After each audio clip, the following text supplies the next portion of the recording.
Hello and welcome back. We're here. I don't know, should we be going straight back in the arena or what's up with that? No. We're supposed... Now I remember, we're supposed to go find that dude. I think. Which I think means... Oh, it was another one of those motherfuckers. Let us not dawdle. Just as I planned. Yes, flyer took to the air, extreme light. Small projectiles must pose a grave danger to them. I always keep my options open. Isn't that like fresh injury? But you can't do anything about that, can you? This removes traumas. That's an injury. That's different things. Oh, what deeds await us? Listen here, you. Leave or I will break your neck. Let me in. The monster is looking at the frenzied Jai Haydari in cold silence. Hey, you pile of hot dog. Yeah, you dumb ashmag. I'm talking to you. Jai Haydari's looks match her coarse speech, disheveled, ratty, and bereft of all her jewelry and rakish glamour. Rakish. New word, I guess. Her eyes, locked on the gatekeeping monster, are brimming with fury and desperation, and her voice resembles a gruff bark. Here's the deal. I need to see your master, to take back what is mine. You hear me? He and I have unfinished business. It doesn't concern you, and besides... Jai notices you and breaks off. Shireen! You're alive! You... She grits her teeth. Apologies, Jane. One moment. She turns back to the monster. I'm with her. I only need 5 minutes. Don't be a sekhek. The monster leans forward and takes a closer look. The master said no. Only she is allowed. Go away. Ooh, looks like you're not the sharpest tool in the shed, you piece of... Jai breaks off, starts coughing and throwing her head back, drawing a labored breath. To your surprise, you see living flesh where her neck implant should be. Yeah, someone mentioned that. Punctured by narrow scars showing where the augment was once grafted onto the woman's skin. Now listen here, you ugly mug. I have an offer to make, and you do well to take it. I'm just gonna... What happened to you? I wasn't there, you understand? Jai breaks off and helplessly points at the entrance to the homunculus chamber. That's where he cut me.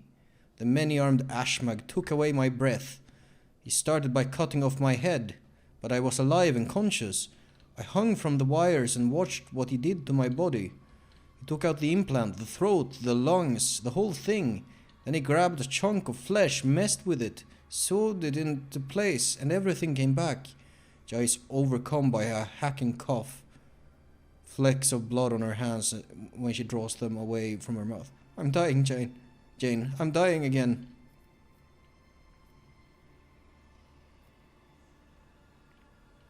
You're dying again? Why?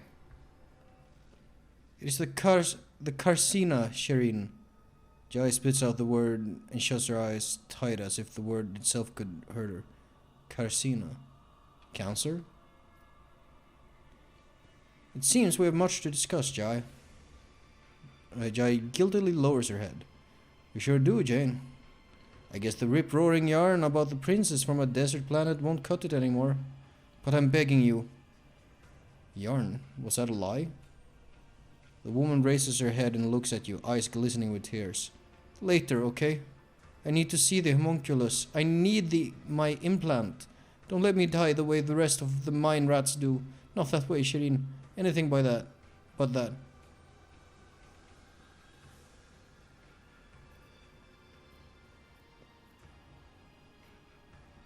This woman is with me. The oaf clumsily scratches the fresh scar at the top of his head and concedes. Fine. The master permitted companions. She is a companion now. Good. May the exalted one shower you with blessings, Shireen. I always knew you were a decent sort, not rotten inside. A bit out there, but not rotten. Jai bends over in yet another coughing fit and spits out a crimson-tinted clot. Aji, take me. I should move my arse while I can still carry it around. Terminal throat illness that slowly exhausts its victim. That's not good. Meet. The master ordered that you be let through. When you approach, a few medics spring to life inside the monster's bulk. An injector hisses, filling its blood with compounds that cause its veins to bulge and its muscles to swell and twitch spasmodically. That's a word, I suppose. He's a rack. I don't need to ask what kind of creature he is. He's a fucking something made by a homunculus. I wish to pass. Oh god, I didn't see all those bodies before. Oh, they opened the fucking door. That's 40k. Master gave his permission. The Hulk subtly moves over. Oh, that's bad. Can I just real quick... Oh dang. She looks different in her model. Quite so. I feel like giving you this might be a good idea since you're the only one who can use it anyways. Do I have another I have a long lass?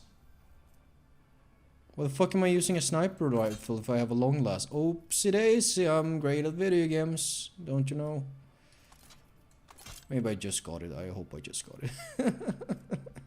Man, the fucking loot games, man, have just never been for me. It's just that looting has for some reason become a part of fucking RPGs since forever, and I don't much care for it. If I'm being perfectly honest. Xenomesh. Is that better than what I'm wearing? When did I get this?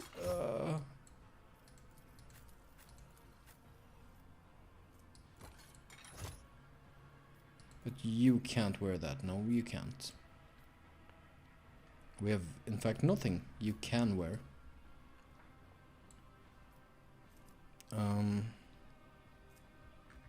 What else can we do? You're not an assassin.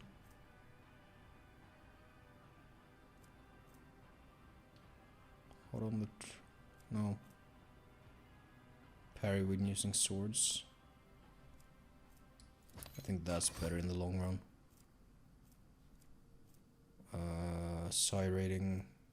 Psi rating.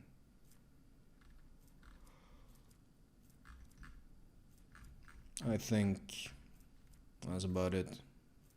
Why do I have these? I don't even...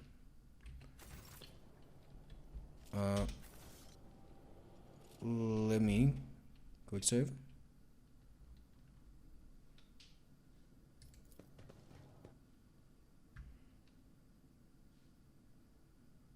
When in doubt, save. There you go. Game condones save scumming. I'm playing as intended. They're not condoning save scumming. I know, but it's a joke. Oh fuck me. I hate it there.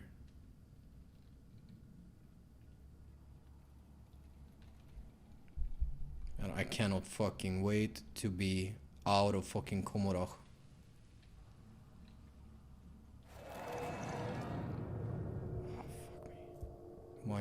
The fucking mind maggot again. God damn it.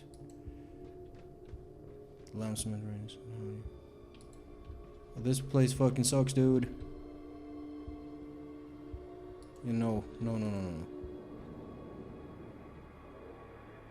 Hello? I couldn't see the animation because... Where are my friends? Oh, they weren't allowed in. Money to be made? The curtain shoves you away. Surprisingly strong for a lifeless piece of fabric. Danrock?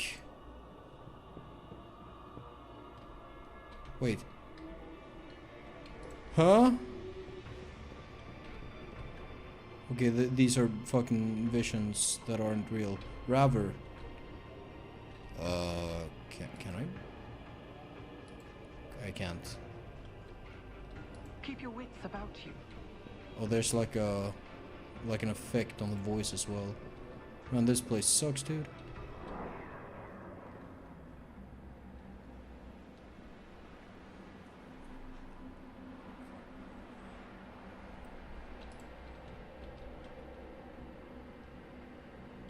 Wait, Edelthrod? That can't be. And Mort? What the fuck? The Arch Machinator. I don't like you. Tervansius, the Arch... Look at that fucking art. What a sick piece of art. I fucking hate it. The creature in front of you is a patchwork of skin, stuffed with darkness, corruption, and sharp objects. Staring at you with its scalpel eyes, it grumpily remarks, "Such a disobedient specimen, you're still not dead. An anomaly." Its foul, corrupt thoughts reach out to you, groping at your face. "Do not touch me, you foul abomination." Should I? Yep. "But I see you will soon become a very obedient specimen. Convulsive spasms, hysterical reactions. Come here." The creature pokes you in the chest, its triangular fingernail easily penetrating your skin. A strange sound throbs at the edge of your awareness. A sound similar to your own scream. Oh, dude.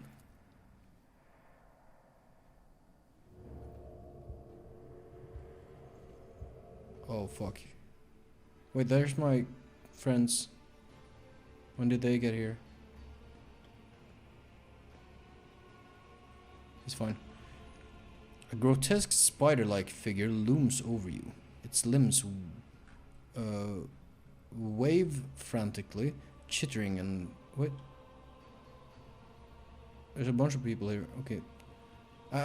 Reading. Its limbs wave frantically, chittering and clicking as they rip something apart and stitch it back together. And you realize its canvas is your flesh. The Xenos' gaze is indifferent, and his low voice echoes through the room. "The sample has been extracted. The specimen is alive. Body and mind expected to function within normal parameters, monkey." "Praise be to the Exalted One. Shireen, I thought you'd up and pegged it and left me in this shithole." "Silence, specimen, or I will make your speech organs... or I will take your speech organs and your head." I'm just gonna examine him. There's something fundamentally wrong with the Xenos silhouette and its twitchy, abrupt movement, and it sets your mind reeling in disgust. Each of its mechanical tool appendages seems designed to be as sickening and horrifying as possible. Yeah, because fucking he's designed by Games Workshop.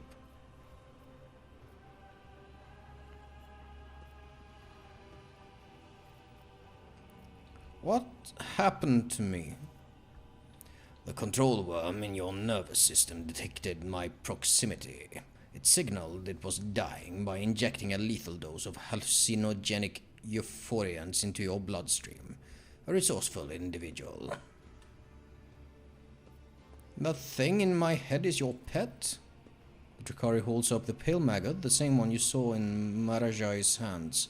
As you watch the tool appendages perform a swift dissection, the maggot's flesh bursts under the scalpel-like claw and blossoms into a disgusting, slimy flower.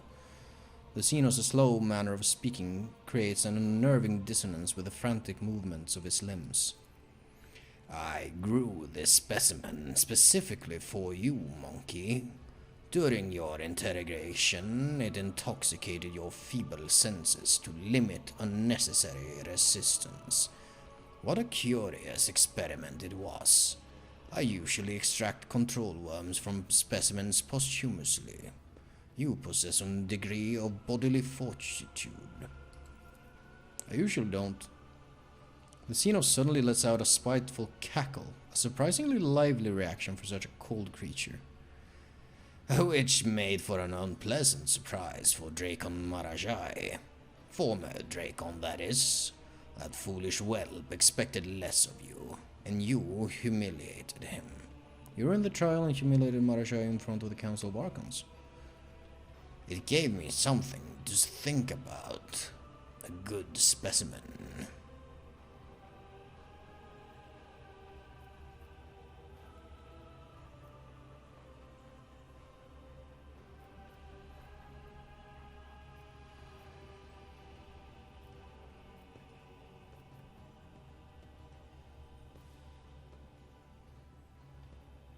I don't know what... I don't want to piss him off. He's scary. I'll just glance at the dissected maggot. Do you eviscerate everything you lay your hands on?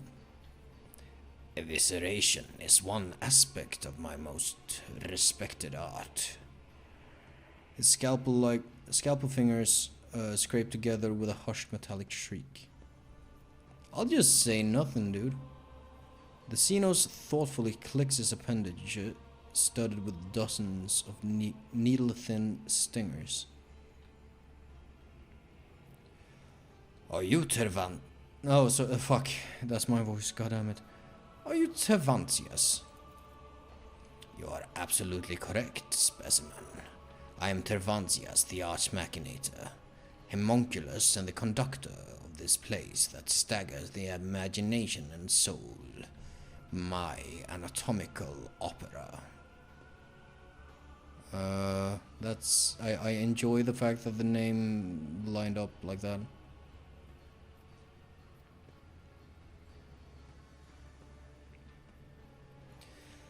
So what do I owe you now? You will serve me. Such is life in the spires. The Arabenian urged me to pay attention to your allegedly extremely gifted self, specimen. Let us see if you make a good tool. Same as you, little moth. The Xenos points a mangled limb toward Irlit, unless, of course, the darkness of Komorach burns you as fast as the others. What does this mean, homunculus? She flinches. Who knows, Asuriani? Who knows? The Xenos makes a chuckling sound.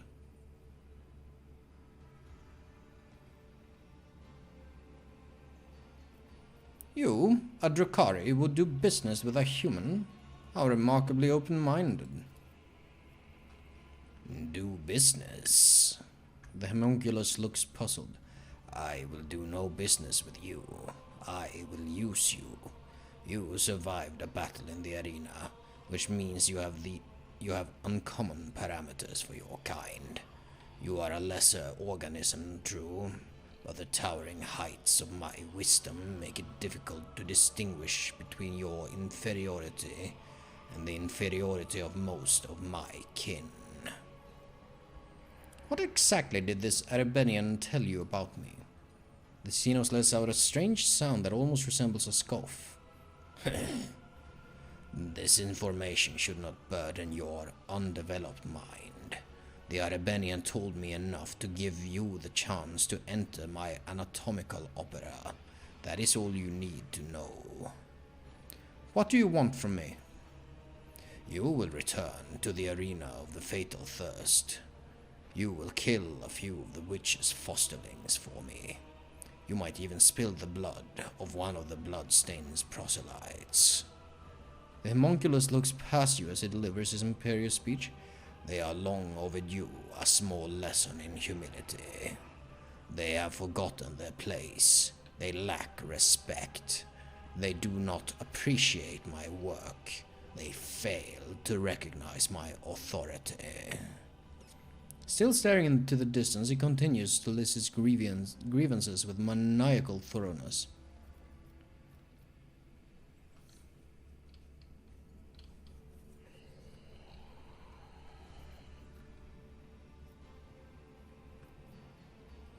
What will I get out of this? Or will you coerce me as you do everyone else?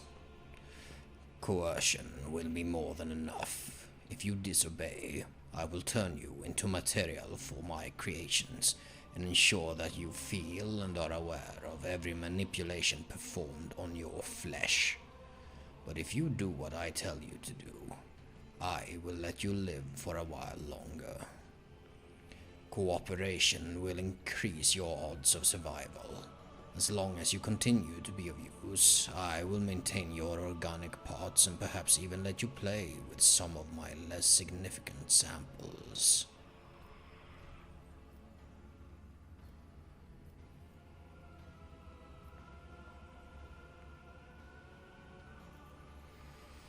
How bad do I want to piss him off?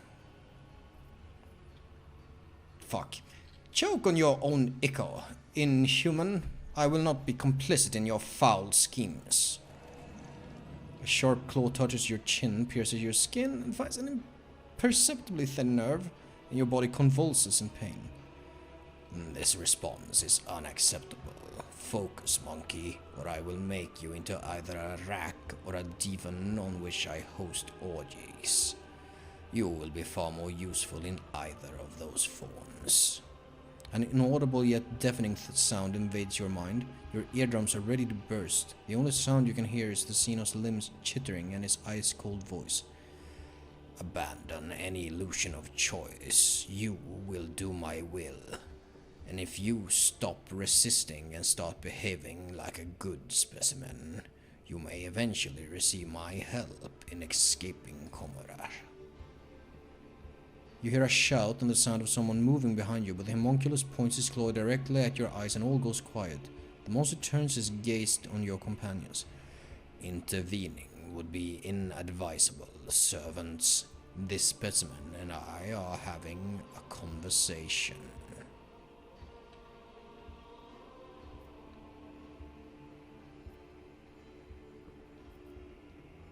Oh, this is interesting. I'm gonna silently endure the pain. Are you trying to be resilient? The Xenos smile grows wider. Do you wish to put my talents to the test? You have not the slightest understanding of who stands before you. I am the choir master of agony. A second claw, this one tipped with a thin and impossibly sharp needle, pierces your forehead slightly above the bridge of your nose, reaching through bone as easily as through air. For a few moments the needle wanders inside your brain, causing strange sensations throughout your body, and then you feel as if the bones of your skull have begun to contract, crushing your spasm-ridden brain from all sides like an ever-shrinking cage. The world becomes a swimming blur obscured by a veil of tears, and you hear a strange ringing from somewhere far away, most likely your own drowned-out scream. I will kill whoever you want, just stop! Good specimen. He pulls his claw out of your flesh, and you notice a heavy drop of blood hanging from it. Very responsive to pain stimuli. Obedience will be rewarded. Take your crude gear with you. I abhor such technological banality, but a creature as undeveloped as you might find it of use. You hear one of the joints in Tervancia's arms click. As for your task, Avis and his blood-stained proselytes are here right now, in my anatomical opera. Go and look at the ones who will be your executioners when the time comes for you to die.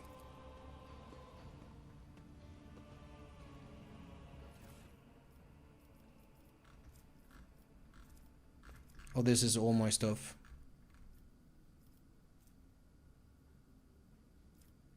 Pistol.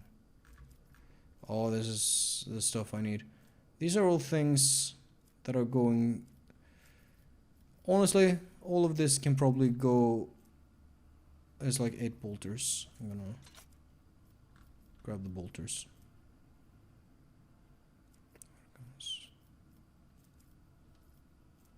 I'm just gonna do that.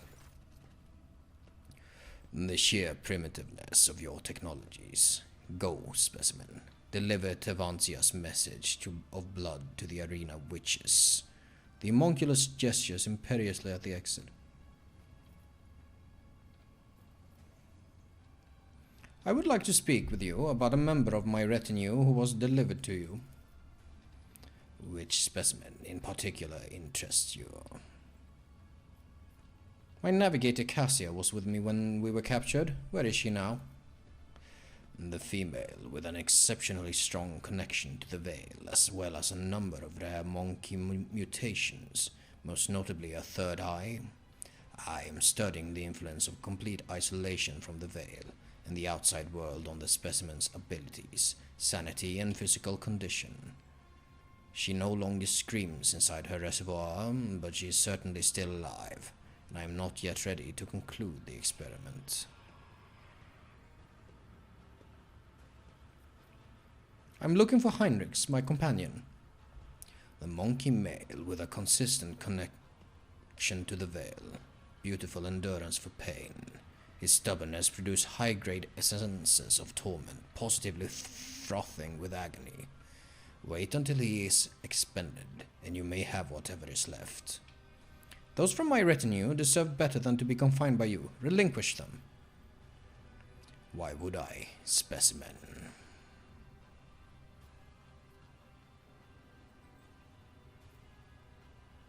That's pretty interesting.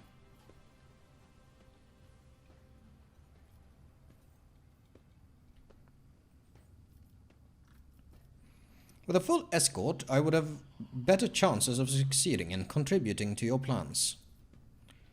Then find yourself other fighters. The chasm has enough prisoners, mercenaries, and gladiators. My specimens are not yours to waste.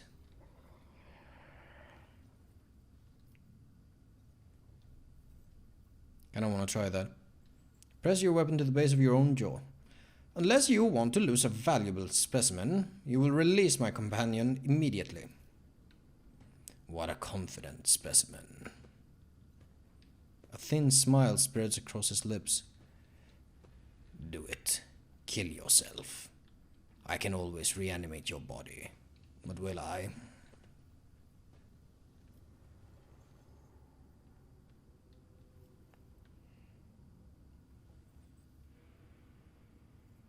I'll play his game. I recognize your power over me and beg you for leniency. Tevancia smiles acidly. Very well, I will release one specimen. As for which one it will be, the choice is yours.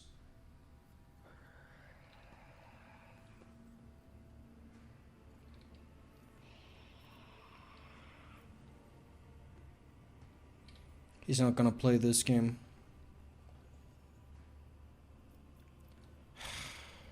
Release Cassia. A sadistic smile is playing on the homunculus lips.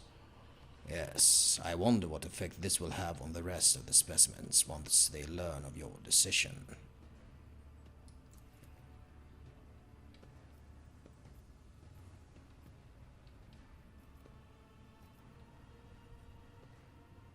I'll just...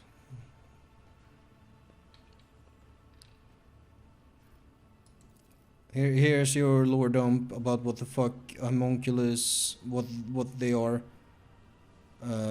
Just pause and read if you want. Oh. A beautiful variety of essences can be... This is a great alchemy of death and transformation. Oh? Butter him up. I'm gonna smile obsequiously. Until this day, I could only dream of meeting such a wise and enlightened being. The homunculus limbs react with an excited clatter of blades. I have few equals in Comarach. My knowledge is vast, and it goes beyond the mysteries of flesh and essences. I observed many disjunctions where the destructive energies of the unreal erupted here in the webway. I've studied that devastating force and learned to harness it. I have created psi stiflers to keep the space around the spire intact. I've touched knowledge so ancient. Suspicious look and then snaps. It is not necessary for you to know this specimen. Why did I survive the interrogation to which Marashai brought me? Your body was given to me for disposal. It was thrown into the cesspit. The homunculus' voice grows thoughtful. It is an anomaly that the specimen did not die. I must consider fitting the disposal chute with a shredding mechanism. Jesus Christ. She shakes her head. The Master of Flesh is twisting the truth, Alantak. Had the Erebenian not interfered in the Archon's trial, it is unlikely that anyone would have survived that questioning. Am I to understand that the most fearsome Drukhari warrior are created by artisans such as you? New quest? Katanas. Without a doubt, even the most skilled witches and mighty Kabalites are outstripped by the pure destructiveness of our genius. Yet I long ago rose above the building of commonplace battle beasts. The monstrosities I create are unique. My last specimen, the Chetonos, surpassed every trifle ever made by my rivals. I fed it elite warriors until it escaped and hid in the mangled sector. I would have caught it, but then a new idea drew my attention.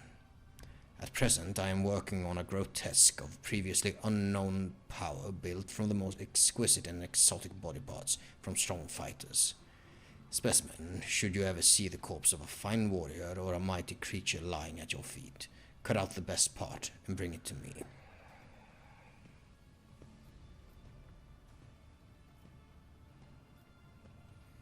Fascinating experiment. I am also curious to see how it turns out. I'm bullshitting him, Irliet. I'm not being serious. Tervansius gives you a look of patronizing curiosity. Your lesser kind is not completely devoid of the inquisitiveness characteristic of a full-fledged beings. Let's stop here.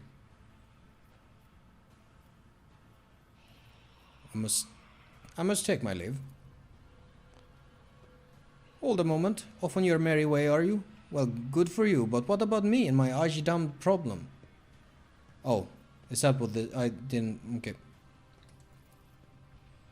You forget yourself, specimen. Go and serve my will, and should I ever decide to show you favor, I will do so at the time of my choosing.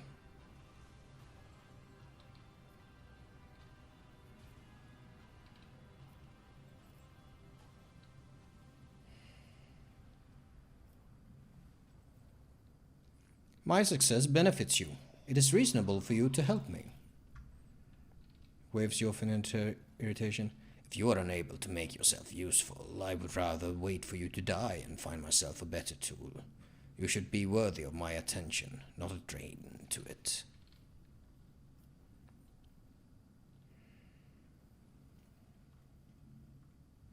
Is there anything I can offer you to repay a being of such brilliance for the attention he may graciously grant me? Tevansia's smile is a strange combination of contempt and pleasure.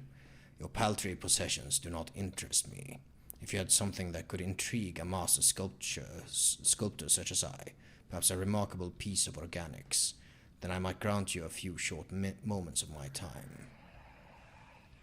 If it is a sacrifice you want, artisan of flesh, then I am ready to offer myself as one. Really? She keeps her eyes locked on Tervansius. Will you take my flesh? I will take more than flesh. I can extract something far more valuable from a single shred of your organics. The homunculus smiles unnervingly. This does interest me. I will not remove much of her. Her functionality will not suffer. Irliet, why? This will be a step upon the path of atoning for the errors of my past, Elantak. If my sacrifice will bring you closer to salvation, I will commit myself into the hands of this tormentor.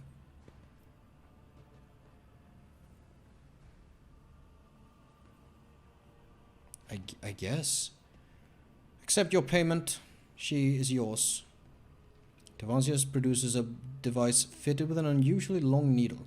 Try not to squirm, little insect. The needle needs to go through your spirit stone, heart, and spine, so that I can collect all 3 samples at once. And it is so very fragile. Juliet presses her lips together and nods. Do your work, flesh stealer. I do not fear you, nor do I fear pain. She goes on to mouth these words over and over like a mantra. When the homunculus drives the needle into her chest, a click comes from inside of her body. Juliet pales, her face twisted in torment, but she remains as still as a statue. Very slowly, Tevansius pulls the needle out of her, examines it critically, and then finally nods. The sampling was successful. He gives Juliet a dismissive glance. I have no further need of you. You took my companion's respiratory augment, and now she is dying. Return it immediately. Tevansius places an appendage on his chest in an almost comically human gesture of wounded pride. What striking proof of the innate shallowness of your kind. After ridding her of that crude device you refer to as an augment, I restored an intriguing feature of her genetic code. So be it. I will not squander my best materials on her. I will return her mechanism without delay. First, let us remove the redundant parts. Several instruments of death with blades of varying length, thickness, and curvature appear in Tevansius' hands. He bares his teeth and addresses Jai in an insinuating voice. Which one do you choose? Jai's mouth twists and she looks ready to unleash a torrent of profanity in the homunculus' face, but she stops herself and swallows her ire. With her head bowed, the smuggler lies down again under the Xenos knife. Okay, Jesus Christ. I don't like this place at all. Where the fuck is Cassia? You were supposed to release her.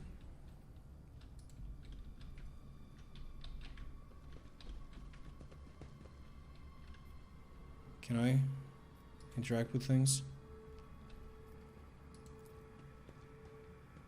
Oh, is that where Cassia is?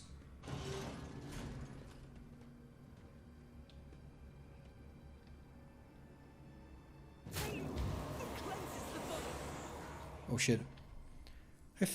At last I feel something. You see horror and confusion in Cassia's wide open eyes. Her face, neck, and hands are gruesomely scratched, and sticky blood is dripping from the tips of her claw-like fingernails. Huh, why are there so many of you at once?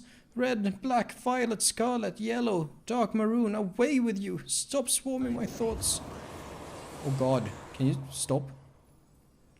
Oh shit, she's going fucking Phoenix, Dark Phoenix.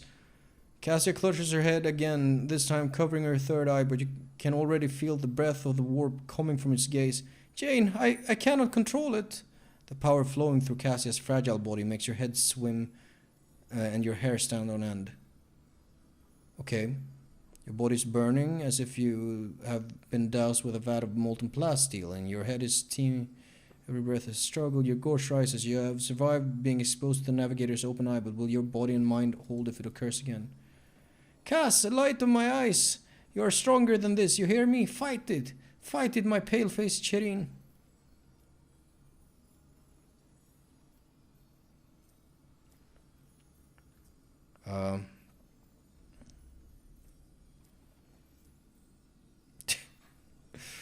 Man, this game, I was thinking about that before I began today.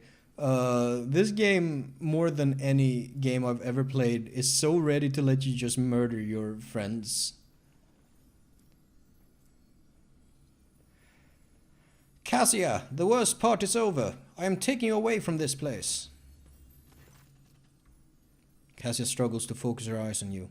An unfamiliar expression is imprinted on her face, on her pale, gaunt face, one that is stern, confident, and imperious. It is the same expression you saw on Theodora von Valancia's face when you first met her. What makes you think you can even save yourself from this place, Lord Captain? An eerie chill runs down the entire length of your body. It is a feeling you forgot, but recollection swiftly follows. Someone else's turmoil and emotions, and a will that is not your own. This crushing wave is about to consume you. Fuck! A haze of anger, despair, and fear smothers you like a burial shroud. Rage is burrowing under your skin with hundreds of needles, and distress is turning your lungs inside out. An inexplicable sense of loneliness and emptiness permeates your mind. You're drowning in someone else's emotions, or are they your own? It no longer matters. You're powerless to stop them. You wish you would die here and now. No, you wish you had never been born. Sometimes I wish I'd never been born at all.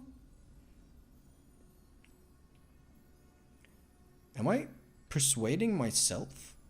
You are frightened, but that does not mean you can give up. Do not let these emotions consume you. Succeeded. I will try. She takes a deep breath and straightens her shoulders. Her pale brow furrows. Rivulets of blood run from her nose and eyes, but Cassia fights to bring her powers under control until her body jolts as if electrocuted. You know, when darkness envelops you, it takes everything away, leaving no sounds, no smells, no solid footing. Darkness devours every color that tries to make its way. Every color I tried to create inside. Darkness is withering. It swallows the colors, it chews and consumes. But when despair had overtaken me completely, I could sense I was not alone in that darkness. Someone else was with me, someone intangible, cold and colorless. And that realization ravaged my sanity all the more. When the capsule opened, my mind was drowned in grimy shades of crimson and umber and black. And I am going mad, Jane. I used to think I could control this, but now you must end this, for the sake of my house, for your own safety, for me. The fucking no.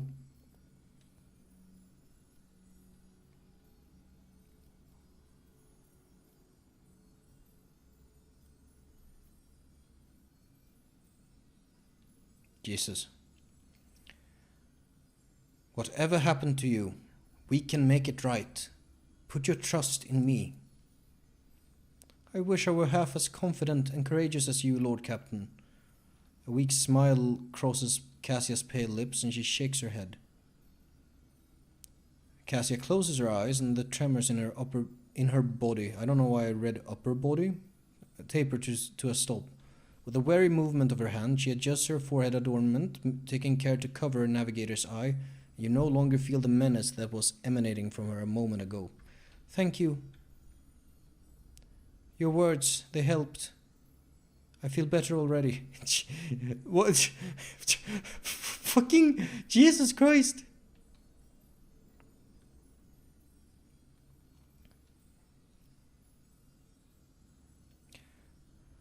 And now, may I escort you out of here?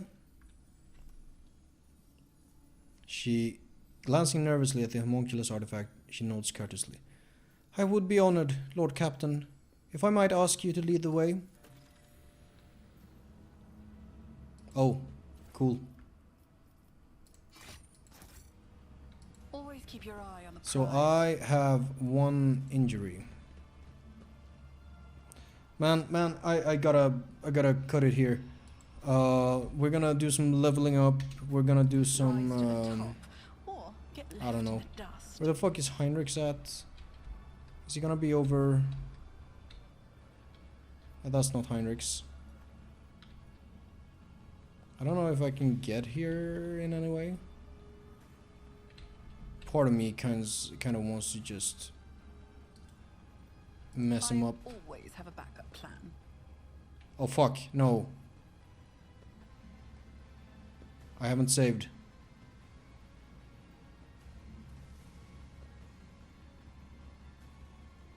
What? I don't know what that even was. I'm gonna save now, and I'll be back on the next one. See you later.